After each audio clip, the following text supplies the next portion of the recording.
j'espère que tout le monde va bien. Alors, mon nom est Louis Armand Paulin. Je suis le leader serviteur du ministère Testimony. Alors, c'est vraiment un plaisir de prendre ce temps aujourd'hui de partager avec vous, mes amis, témoignage de 5 révélations. 5 ans, 5 révélations. Les amis, je me souviens très bien en 2013 comment je vivais.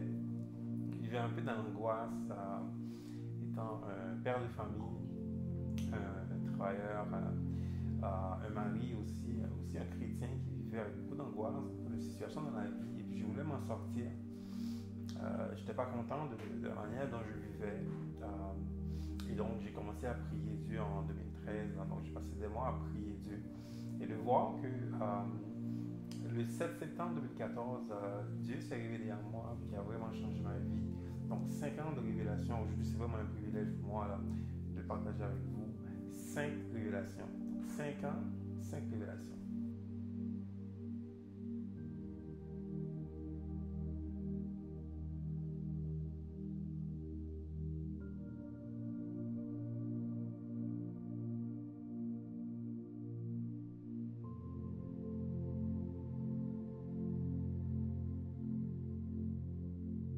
Alors, la première révélation, donc quand le Seigneur m'a touché, la première révélation, j'avais une compréhension du Père, le Père. Parce qu'on peut bien vivre dans la vie, ne pas comprendre que Dieu a tout créé. Donc j'avais compris qu'il y a un Père qui a tout créé. Donc c'est ce Père qui m'a toujours aimé, qui a toujours pris soin de moi malgré mes péchés, mes erreurs. J'avais compris que ce Père avait un plan aussi pour ma vie, comme il a un plan pour chacun de nous ici qui regarde cette vidéo. J'avais compris que Dieu, que le Père Tout-Puissant, qui a tout créé, qui a créé la nature, qui a créé l'univers, donc il y avait un Père. J'avais vraiment une compréhension claire du Père. Ça, c'est la première révélation de comprendre qu'il y a un Père qui voit tout, qui fait tout. Il y a un Père qui a tout créé. Alors, pour moi, là, c'était profond de savoir que j'ai un Dieu, le Père. Et quand je m'adressais souvent dans la prière au Père. La deuxième révélation, c'est le Fils. Parce qu'on peut bien comprendre que le Père, Dieu, comme beaucoup de religions parlent de Dieu, donc on peut tous avoir une idée large de Dieu, celui qui a tout créé, mais après, dans cette marche avec le Seigneur, j'ai compris que le Fils, Jésus-Christ, il y avait une révélation profonde de Jésus-Christ. J'avais compris que Jésus-Christ est vraiment venu dans ce monde, qu'il a payé le prix pour mes péchés, qu'il a été vraiment à la croix, qu'il a souffert pour me délivrer du mal et du péché. J'avais vraiment une conviction profonde que mes péchés sont pardonnés, que je suis un homme libre.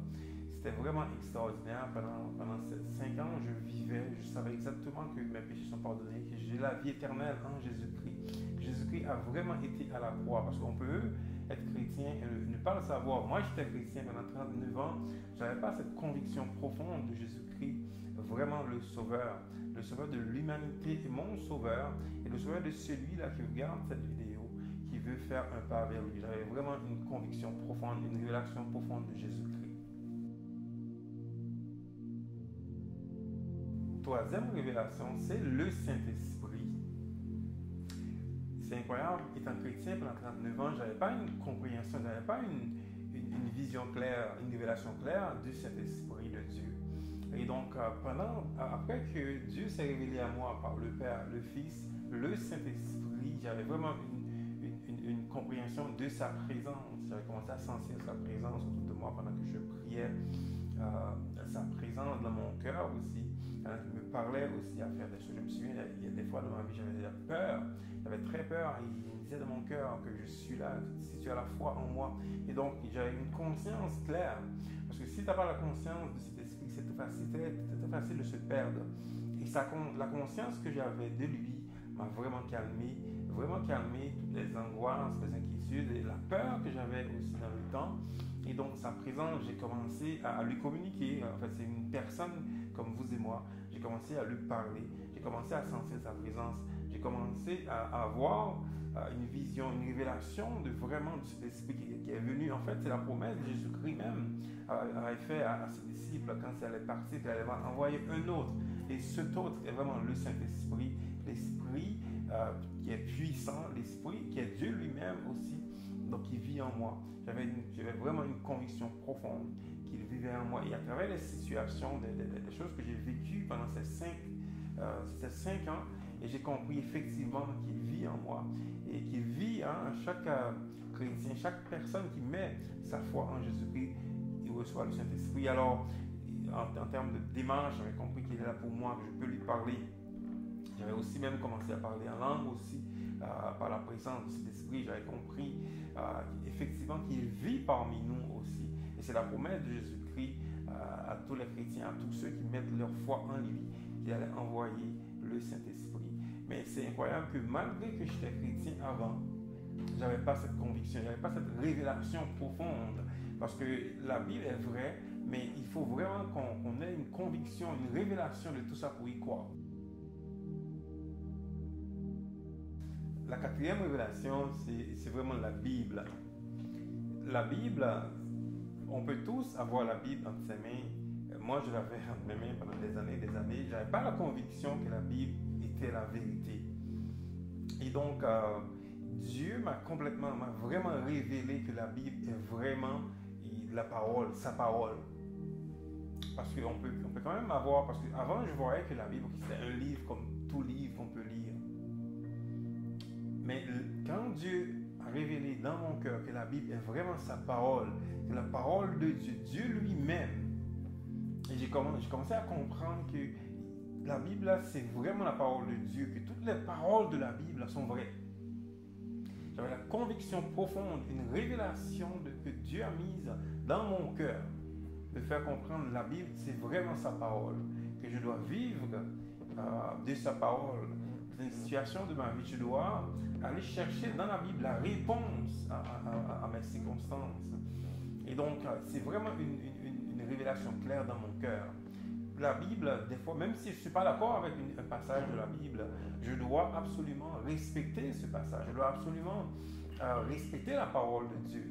Aujourd'hui, il y a tellement de débats par rapport à la Bible. Il y a des gens qui rejettent des choses que la Bible dit, des choses que Dieu dit.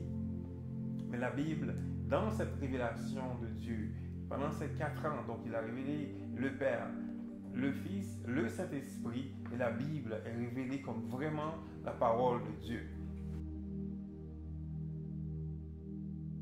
Alors, on est rendu à la 5e révélation. La 5e révélation, c'est la vérité. La vérité. Ça, c'est pas évident parce qu'il y a tellement de personnes qui parlent de vérité, des gens qui, peu importe des raisons, ils cherchent toujours la vérité. C'est ça prouver qu'ils ont la vraie chose. Dieu m'a révélé la vérité. La vérité, là, quand tu as la vérité en toi, quand la vérité est dans ton cœur, ça change ta vie complètement. Tu ne vis plus dans le mensonge. Tu n'as plus peur de absolument rien. Tu vis dans la vérité. Et Dieu a clairement implanté dans mon cœur sa vérité. Et cette vérité que Jésus-Christ est venu témoigner, si on se rappelle dans Jean 18, 36, que Jésus a dit que je suis venu rendre témoignage à la vérité. Et donc moi, la révélation, Dieu m'a révélé la vérité. Et cette vérité m'a libéré de beaucoup de choses, de mes émotions, de mes peurs, de la vie en général. Libéré de toutes ces choses qui se passent dans le monde aujourd'hui. Quand on regarde ce monde, il y a tellement de choses qui arrivent, tellement de choses qui se passent. J'ai compris la vérité. Dieu m'a révélé la vérité. Et aujourd'hui, je vis pour témoigner cette vérité. Et cette vérité, c'est la relation que Jésus-Christ a parlé. C'est de vérité qu'il avait une relation avec son Père, qu'il a parlé de cette relation-là. C'est ça le témoignage. Le témoignage, c'est vraiment la vérité de Jésus-Christ qui déclare sa relation avec le Père. Et donc, pour moi, la vérité, c'est la relation avec Dieu à travers Jésus-Christ. Et cette relation s'explique aussi par l'Esprit de Dieu qui vit en moi. C'est ça la vérité. La vérité, c'est une relation. Et moi, je vis à tous les jours, pas pour défendre la vérité, pas pour me battre contre les gens pour forcer la vérité, mais pour vivre cette vérité. C'est ça le témoignage. Je vis à tous les jours pour témoigner la vérité. Et c'est ça, testimony, c'est ça que Dieu nous demande de faire.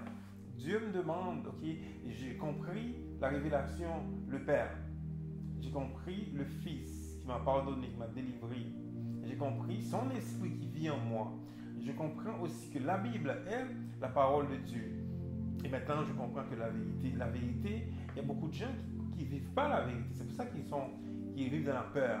Mais quand la vérité est en toi, et tu reçois cette vérité, elle est pleine en toi, tu vis dans la paix, tu vis dans l'amour, tu pardonnes, tu vis bien, tu vis à tous les jours une vie puissante, une vie de paix. Et tu témoignes cette vie.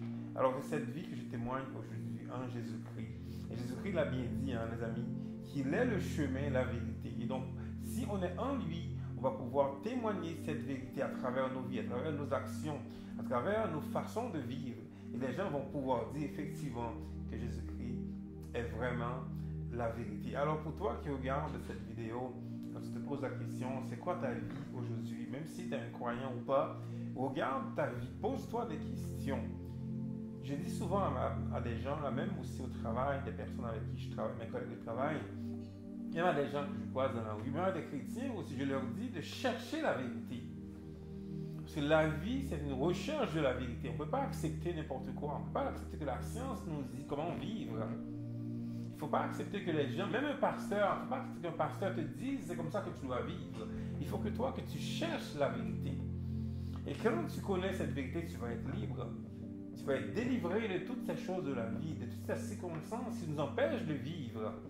Et je souhaite, les amis, je souhaite que toi, si tu regardes cette vidéo, de faire cette démarche, de chercher la vérité. Moi, je te garantis, tu vas la trouver et tu seras en paix. Comme moi, aujourd'hui, je vis en paix. Sois béni et bonne journée.